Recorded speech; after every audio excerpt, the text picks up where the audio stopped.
Hello there. Before I get onto this subject, let me tell you a couple of facts about myself. As you can see, I'm a white male, but in no way am I a privileged white male. I've had to work my ass off 60 hours a week for 28 years just to keep a roof over my family's head and to live some semblance of a half decent life. Now, my partner, my missus, is a black woman, and I have a white daughter, and my two boys are mixed race. I tell you this so that you know when it comes to this subject, I don't have an agenda. I never have an agenda. In any of my videos, my only agenda is to speak the truth, how I see it. Now, in this country, the UK, there's hundreds of thousands of black people and Asian people who are far better off than I am financially. They live in bigger houses, drive more expensive cars, and have higher paid jobs. None of this bothers me. I'm not a bitter person. I'm happy with my lot. But it does beg this one question, and it's this. Am I allowed to point at these people and tell them that they are benefiting from black privilege? Of course I can't. Right. Every form of bigotry and prejudice and even preference now is being dragged under the umbrella of racism. And I'm sick of hearing the word racism. Racism used to be simply an expression, be it a verbal one or a physical one, but an expression of hatred against another race. But now, even just stating facts can have a person labelled as a racist. For example, if I was to say that this explosion of knife crime in London and beyond over the past 18 months, the main perpetrators of these stabbings have been young black men. It's a fact, but one for which I would be labelled a racist for stating. Also, in the past 10 years, the rise of grooming gangs in the country where young white English girls are being groomed and raped repeatedly by many men. The main perpetrators in this crime are Pakistani Muslim men. Now that's a stated fact. It's stated as a fact in the press, but just me as a white man saying it will have me labelled as a racist.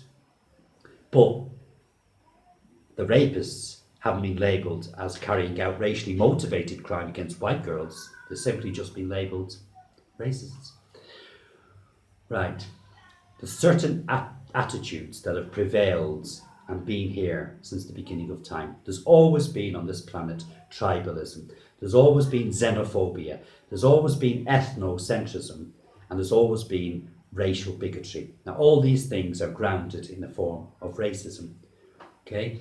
But what sticks in my craw is that the left now want to equate all kinds of attitudes to racism. So, for instance, Brexiteers now, I see, are being branded as racists simply for voting for Brexit. Anybody who loves their country, professes to love their country, or shows any sign of nationalism is now branded as a racist. Anybody who's chauvinistic, who's proud of their armed forces and of their victories, must be, in the eyes of the left now, a racist. And anybody who shows any bigotry towards any religion, despite no one religion being confined to any one race, but anybody showing any bigotry to any religion is now also a racist. And the best of all is, in the UK, anybody who shows any concern towards a brutal ideology is also now branded a racist. What really pisses me off, though, about the left is they will only accept racism as a white on black matter. They will not accept the concept of reverse racism at all. But if you go to any predominantly black country in this world where there are pockets or groups of white people who live as a minority, are you seriously telling me you don't think them white people suffer from any bigotry or any prejudice or any racism against them for the colour of their skin? Why don't you go to South Africa and ask the white farmers that question? Right, the simple truth is this, yeah? Dislike and distrust between white and black people has been here forever. The history of this planet is built on distrust and dislike between differing groups and differing countries. You take countries such as Japan and China, countries like India and Pakistan, Ireland and England, England and Scotland, England and France, the Germans and the Jews, the Nigerians and the Ghanaians, the North Koreans and the South Koreans, Iran and Iraq, America and everybody, Russia and everybody. These hatred and distrust between countries has been here forever. And it's not just confined to countries, it's also affects groups, differing groups within countries. So you have things like the Sunnis and the Shiites, you've got the Serbs and the Croats. Back in the Wild West, you've got the hatred between the cowboys and the fucking Indians. And this also isn't just confined to countries and to groups and to people. It also applies to various different religions throughout the ages. So you've got the hatred between the Muslims and the Christians, the Muslims and the Hindus, in Northern Ireland between the Catholics and the Protestants. These things, this dislike, distrust, hatred between groups has been happening since the very beginning of time. In fact, the fucking cavemen on the south of the river hated the fucking cavemen on the north of the river and started this all off. So if history has taught us anything, it's this, that conflict between different groups is embedded in the DNA of the human race. And this will never be totally eradicated. So the fools on the left who think their stupid agendas are going to drag us all into a brand new world where we're all riding around on fucking unicorns, holding hands and waving rainbow flags, it's never going to fucking happen. But that's not to say that we cannot improve the world, that we can't make it a much more peaceful existence for all. But it's not going to happen by force. It needs to happen naturally. Because when you try to force liberal views on a conservative mind, all you do is breed resentment. Yeah? And to use the threat of law in order to suppress radical opinions, yes, you may remove them radical opinions from view, but you don't bury them. They are just there simmering beneath the surface. Okay? And that's what it's like in the UK today. There's a lot of racism still left in the UK, but it simmers beneath the surface because people know that if they bring it to the surface, it can cost them their livelihoods, it can cost them their jobs, and in certain cases, it can cost them their freedom. Okay? But just because the racism isn't on show, every now and then, occasionally, the right circumstances will bring it to the surface. So what are the circumstances, that will cause this racism to come to the surface in the UK? Well, when the good people, the normal people, the right-minded people of the UK see things like the explosion of knife crime, where dozens and dozens of young people are being butchered by knife and the main perpetrators are young black men, or where they see the rising grooming gangs where hundreds, if not thousands, of young white English girls are being systematically raped by Pakistani Muslim men. These get the right-minded people of the UK thinking. Okay, when, as happened a few years ago, their heroes, they see their returning soldiers being spat upon on the streets of the UK. They see a soldier being attacked in broad daylight and being hacked to death by machete in the name of Islam. They see dozens of young children being blown to bits at a pop concert in Manchester, again in the name of Islam. Okay?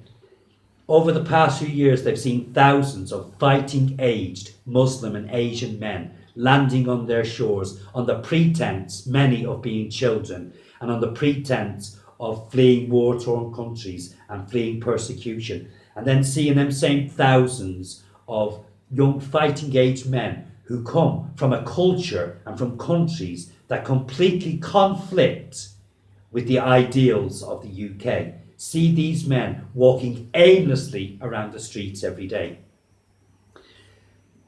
These are the things that cause the right-minded people to think and cause the racism that's existent to just surface. Now, what exacerbates all this is this, and it's the leftist agenda prevalent in the UK today. The agenda that's been facilitated by a biased press, by a biased government, and by biased policing. And the right-minded people of the UK are forever seeing preferential treatment being given to immigrants and to Muslims, and seeing the double standards in our policing and in our justice systems.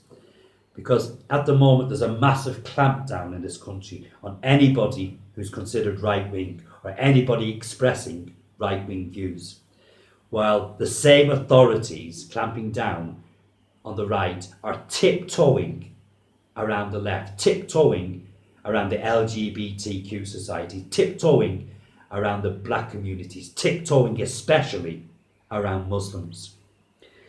Now, some examples of this are simple. Recently in Oldham, our own police force escorted a group of 40 to 50 Muslim thugs to a peaceful rally in Oldham and stood by as these Muslim thugs fired missiles of rocks and bottles and scissors towards women, children and men who were peacefully gathering in order to support a political person in their attempt to become an MEP. And how no arrests were made, and how did our biased media report this? They reported it as thus: oh, just more trouble at another Tommy Robinson rally. That's it. The good people of the UK, the ones who choose to go online, to shy away from the mainstream media lies and to look online to see exactly what is happening in the UK today, then people are seeing tales of councils in this country who are given preferential treatment to Muslims in order to attain their votes, to keep their corrupt selves in power. They're seeing videos in Birmingham of Muslim men shutting down roads and attacking anybody who comes into the roads because they want to celebrate the end of their Ramadan on that street. These are the things the right-minded people of Britain are seeing, not the fucking millions who are walking around there with their eyes fucking shut, willing to accept everything the lying media, the lying politicians are telling them as to what Britain is like today. It's time for these millions of fools to wake up. All the answers to all our questions are on this computer in front of me. Right, but it's not just the normal people of the UK who have to suffer because of this leftist fucking bullshit. Our new Prime Minister has just set up his new government, his new cabinet. He's inserted 5 or 6 black and ethnic minority candidates into positions of power within his government. You think that would be enough to appease the left? Not a chance. Black MPs from Labour on the left are calling these new cabinet ministers traitors and saying they've sold their souls by joining this cabinet. If he'd have picked an all-white cabinet, he'd have been shouted down and kicked out as a racist. He picks a multiracial cabinet and the members who are multiracial in that cabinet are being called traitors. How the fuck does he, our new Prime Minister, or anybody ever appease the left or ever win? You cannot win. Yeah?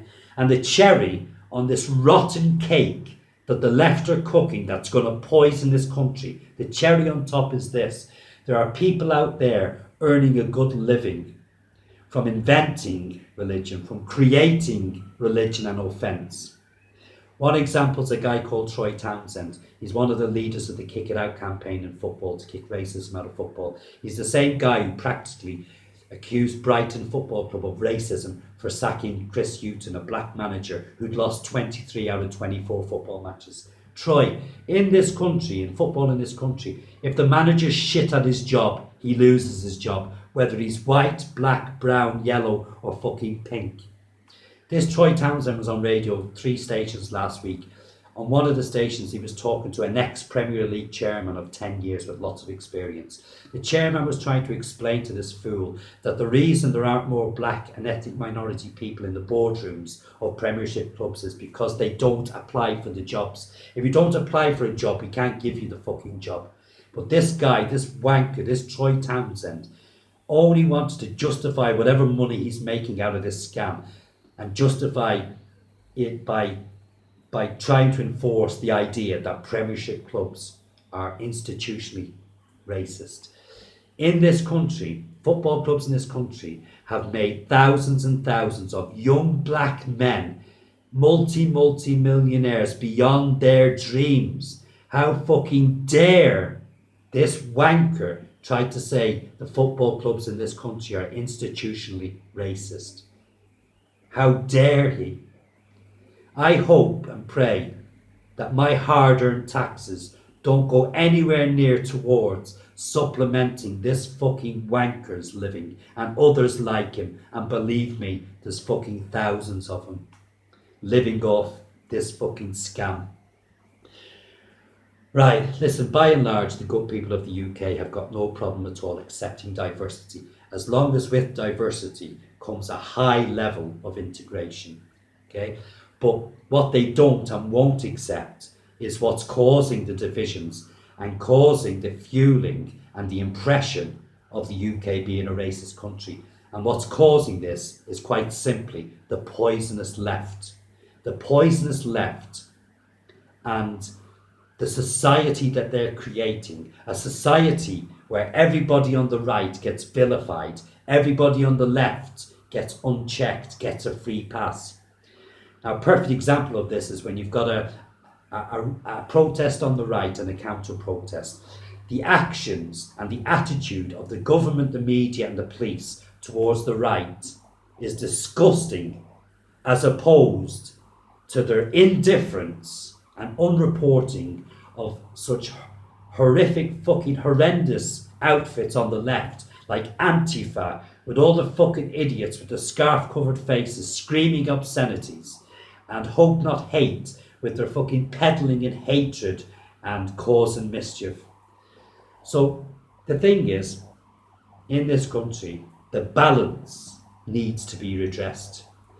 The balance in attitudes towards the left and attitude toward the right from our authorities. And when fairness and parity can be restored between the treatment of the left and the right, when that fairness and parity is restored to equality, that's when the UK will begin to take major steps into becoming an almost totally racist-free country.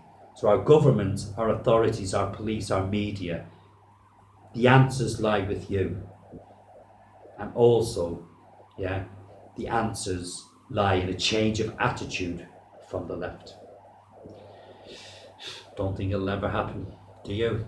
Anyway, till next time, guys, feel free to like, share, subscribe and comment. Till next time, take care.